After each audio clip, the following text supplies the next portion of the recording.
Nah. Assalamualaikum warahmatullahi wabarakatuh. Waalaikumsalam warahmatullahi wabarakatuh. Selamat pagi teman-teman. Jadi pada hari ini saya izin ambil waktu yang sebentar untuk beberapa menit ke depan karena di sini saya akan melakukan sosialisasi program dari pemerintah. Jadi di sini saya akan sosialisasi program atau memperkenalkan salah satu program dari pemerintah kita, yaitu program pendidikan bermutu untuk semua. Ini merupakan program dari Kementerian Dasar dan Menengah. Oke, sebelum itu saya akan memberitahu dulu dasarnya apa itu pendidikan bermutu untuk semua. Jadi pada program ini Kementerian kita memiliki komitmen negara untuk memastikan semua warganya mendapatkan layanan pendidikan yang layak. Jadi pada intinya program ini dibuat sebagai bentuk komitmen dari pemerintah untuk para warga Indonesia untuk menciptakan pemerataan pendidikan di seluruh Indonesia. Kemudian program ini juga diciptakan dengan tujuan yang spesifik, yaitu untuk menciptakan sumber daya manusia yang lebih unggul dan pemerataan pendidikan. Jadi pada intinya ada program ini agar seluruh pendidik, pelajar dan seluruh warga Indonesia itu memiliki akses pendidikan, pembelajaran yang merata tanpa adanya kesenjangan pendidikan, kemudian diskriminasi dan lain-lain. Oke, jadi pertama ada program prioritas Kemdikbud yang dibagi menjadi 3 poin utama. Yang pertama yaitu ada penguatan pendidikan karakter dan kesehatan sekolah. Boleh di next. Jadi yang pertama, poin pertama ini pada intinya adalah pemerintah kita ini menanamkan pendidikan karakter dan kesehatan sekolah di banyak jenjang sekolah dan sekolah-sekolah. Jadi pertama ada pembinaan karakter melalui 7 kebiasaan anak Indonesia hebat, yang dimana pada 7 kebiasaan ini seluruh anak-anak harus melakukannya untuk mencapai Indonesia yang lebih baik lagi. Kebiasaan ini terdiri dari bangun pagi, ibadah, olahraga, makan sehat, rajin belajar, aktif bermasyarakat, dan juga tidur cukup. Kemudian yang kedua yaitu ada bimbingan konseling dan penguatan karakter. Yang ketiga program sekolah sehat yang terdiri dari gizi, lingkungan, dan perilaku sehat. Kemudian yang terakhir yaitu gerakan pagi ceria dan kampanye literasi karakter. Jadi pada intinya program prioritas yang pertama ini dibangun untuk menekankan bahwa rakyat Indonesia, terutama para pelajar di Indonesia ini, tidak hanya dididik dari segi akademiknya atau belajarnya sendiri, tetapi dari bagaimana mereka, pendidikannya, dan juga kesehatannya. Oke, boleh di next. Selanjutnya yaitu ada peningkatan literasi, numerasi, dan sains teknologi. Next. Jadi pada poin ini juga menekankan bahwa mengingat literasi di negara kita yang sangat rendah, terutama literasi baca buku dan lain-lain itu, maka dari itu pemerintah kita mendirikan program ini yang terdiri dari penilaian berbasis literasi, numerasi, dan sains dan usia dini. Kemudian yang kedua yaitu perluasan akses bahan bacaan dan perpustakaan di lingkungan sekitar agar para pelajar, para warga dan masyarakat itu mendapatkan akses bacaan yang lebih mudah dan meningkatkan kemampuan literasi, numerasi, dan sains teknologi kita. Kemudian juga ada pelatihan literasi numerasi untuk pendidik. Ini adalah pelatihan untuk para pendidik, para guru. Kemudian yang terakhir itu menyediakan sarana di kelas seperti komputer, Chromebook, laptop, dan lain-lainnya untuk mendukung transformasi pembelajaran di era digitalisasi saat ini. Oke, next yaitu ada pemerataan akses pendidikan, di mana seluruh warga Indonesia dipastikan harus wajib belajar selama 13 tahun lamanya. Jadi pada program ini akan ada penanganan anak tidak sekolah atau ATS. Kemudian yang kedua ada pemerataan pelayanan sampai ke daerah 3T. Jadi daerah 3T ini merupakan daerah terpencil yang belum mendapatkan akses seperti kita sekarang ini, mulai dari akses pendidikan, makanan, teknologi, dan lain-lain. Kemudian juga ada dukungan bagi siswa penyandang disabilitas, dan terakhir itu kolaborasi pemerintah daerah untuk akses dan inklusi. Next.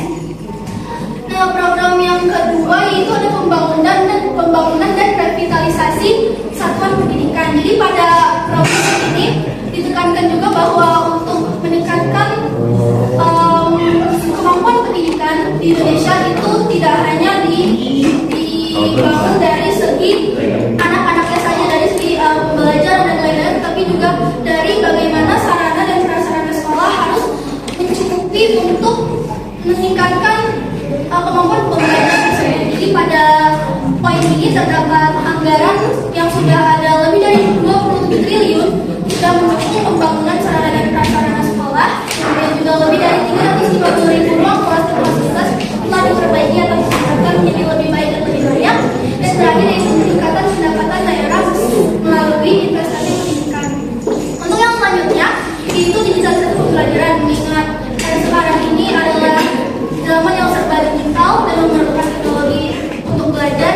Itu kita pemerintah sudah menyalurkan perangkat digital lebih dari hampir sebanyak 300.000 sekolah. Kemudian ada hingga Oktober 2025 kemarin sudah ada lebih dari 69.000 perangkat sudah ditiba dan digunakan di banyak sekolah.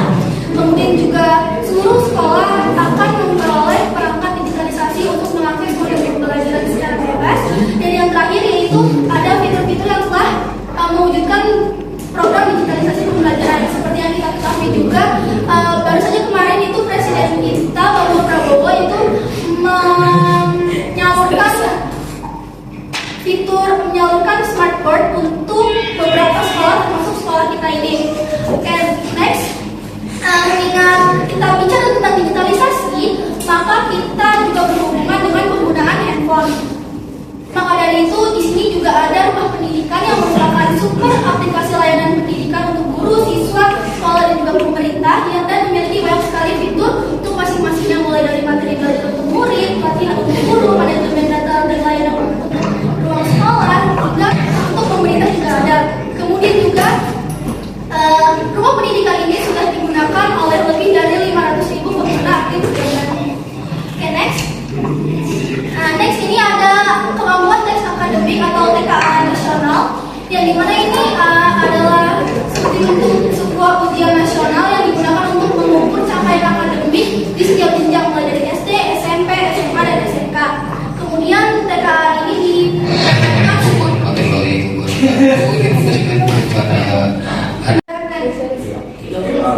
selanjutnya jadi ada pada kemampuan tes akademik TKA nasional ini dilakukan secara digital melalui perangkat dan bertahap diterapkan secara nasional. Kemudian nantinya data hasil TKA akan digunakan untuk meningkatkan mutu pembelajaran dan meningkatkan mutu seleksi masuk sekolah. Jadi pada TKA ini baru saja dilakukan oleh kakak kita kelas 12 itu guna untuk meningkatkan kemampuan pembelajaran mereka dan juga untuk seleksi masuk sekolah ke jenjang selanjutnya. Kemudian ada pembelajaran mendalam yang memiliki prinsip berkesadaran, bermakna dan mengembangkan. Kemudian juga sudah ada 54 buku teks utama untuk kelas 1 sampai 6 dan jenjang lainnya. Kemudian juga sudah mencapai lebih dari 100.000 guru terlibat dalam pelatihan pembelajaran mendalam ini. Oke, next. Dan selanjutnya juga di sini ada program afirmasi pendidikan menengah atau ADEN. Ini merupakan salah satu program dari pemerintah yang sudah sekolah kita jalankan juga. Ini merupakan program yang menerima beasiswa untuk seluruh siswa-siswi yang berprestasi dan layak dari berbagai macam wilayah yang di luar jangkauan kita seperti Papua dan Papua Barat. Kemudian repatriasi. Repatriasi ini adalah anak-anak pekerja migran di luar negeri. Kemudian juga mencapai ke daerah-daerah khusus seperti wilayah 3T dan juga perbatasan. Kemudian hingga baru saja hingga Oktober 2025 kemarin sudah diberikan kepada lebih dari 4.000 siswa mengenai program ADEN ini. Dan juga kebetulan sekolah kita sudah menjalankan program ini dan menjadi salah satu sekolah yang menerima beasiswa ADEN. Lanjut. Di sini juga ada dana BOSP 2025. Ini merupakan detail dana yang digunakan untuk berbagai macam keperluan pendidikan di Indonesia, mulai dari operasional sekolah, belajar inklusif, hingga kegiatan literasi dan numerasi. Oke, next. Selanjutnya ini ada penyederhanaan pengelolaan kinerja guru. Ini bukan untuk kita tetapi untuk guru kita, di mana sekarang ini mulai 2025 tentunya kinerja guru atau pola pekerjaan guru di sekolah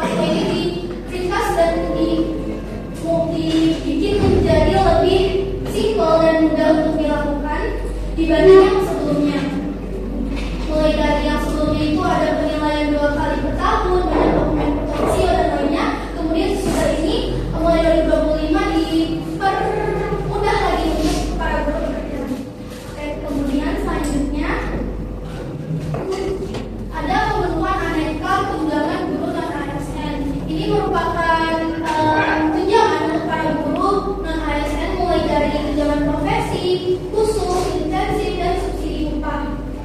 Oke, lanjut. Oke, jadi data itu yang terakhir pada teman-teman semuanya. Jadi pada intinya program pemerintah ini disusun untuk meningkatkan kualitas pembelajaran di Indonesia, mulai dari penguatan karakter, peningkatan sarana dan prasarana, kemudian ada peningkatan kompetensi guru juga. Ini semua dirancang demi satu tujuan bersama, yaitu untuk mewujudkan pendidikan yang berkualitas dan berada di seluruh Indonesia.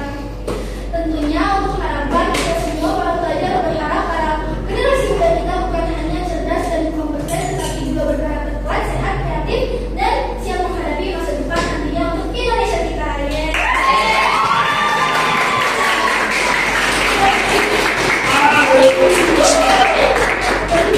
Teman-teman mungkin itu saja. Apakah ada yang mau bertanya? Enggak.